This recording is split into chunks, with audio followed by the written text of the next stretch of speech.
panahon ngayon. Kasi uso ng internet. Maging magbigay tayo ng halimbawa. At ito ang 6 na dapat nating gawin. Ipakita sa kanila. Una, maging mabuting halimbawa. Gawin ang tama kahit walang nakatingin. Number 1. Iwasan ang pagsisinungaling at pagmumura o maging mainit ng ulo. Ipakita ang sipag, tiyaga at pagiging responsable. Yan ang number 1. Correct na correct. Ang pangalawa naman guys ay ang maging magalang at magalang sa ibang tao.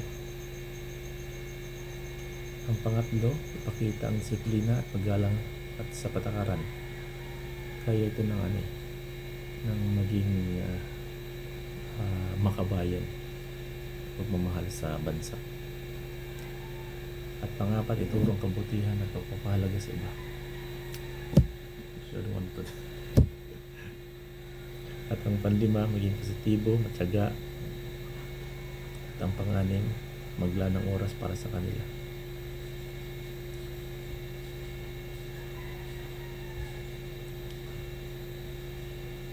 Dapat lagi natin sa ulo na ang pagiging mabuting Pilipino, maging masunurin.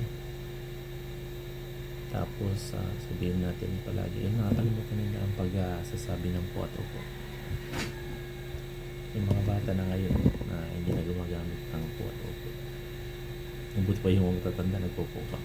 Sabi nga, opo, tangin na mas matanda pa sa akin. Pagmumura. Ayun na. Sorry po guys. Pagmumura tayo. Yan po. So,